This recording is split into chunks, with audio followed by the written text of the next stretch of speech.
Good day, friends. Florida Explorer 777 here with y'all again today for another exciting adventure. I hope that all y'all are having a blessed day today. And I'd also like to say welcome to all of our new friends. Thank y'all so much for subscribing to our channel. So today what I have for y'all is another flood fossil, and I believe that this possibly could be a unicorn. And as a matter of fact, the unicorn is spoken about 9 different times in the Bible. So what I'd like to do today is start out with a Bible verse that talks about unicorns, and it's Job 39 verse 8 through 10, and it says, "The range of the mountains is his pasture, and he searcheth after everything green. Will the unicorn be willing to serve thee, or abide by the crib? Can thou bind the unicorn with his brand in the furrow, or will he harrow the valleys after thee?" So from what I've been able to come across, as far as what I've researched, friends, this basically looks like the basic design of the head of the unicorn.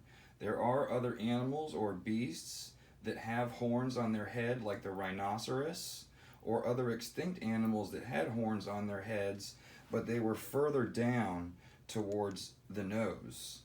The unicorn is the only one that I've found that's been depicted with the horn almost directly over its eye socket, which you can see right here.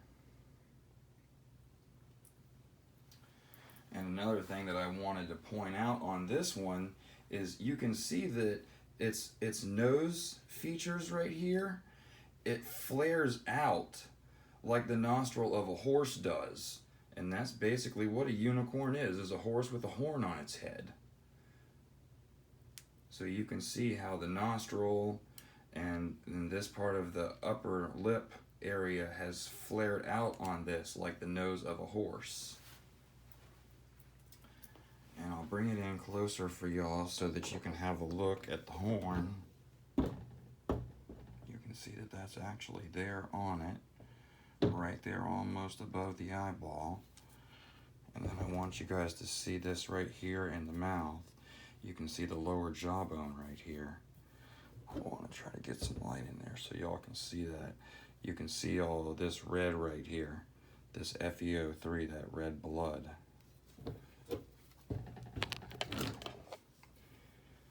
And then let's see, get a good look at it like that from the front, and then I'll turn it around for y'all.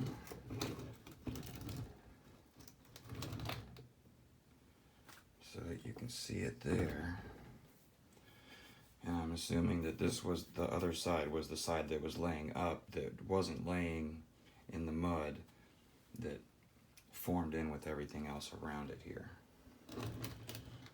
And you can see right here where its spinal column was, where it snapped off flush, like our bones do.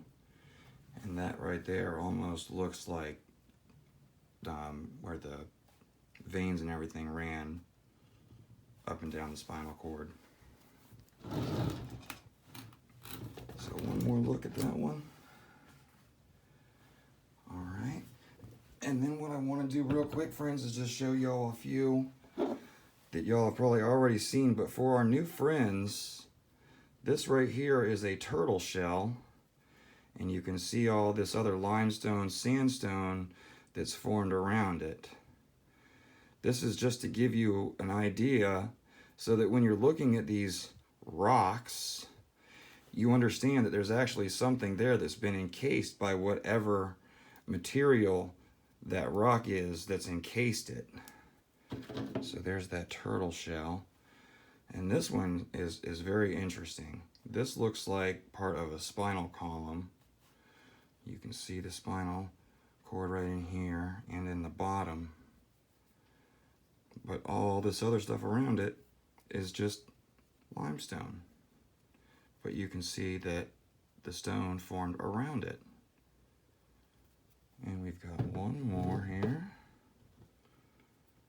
which is this one. And you can see his chompers, his teeth right there in the front, and the eye socket. This is probably the best one.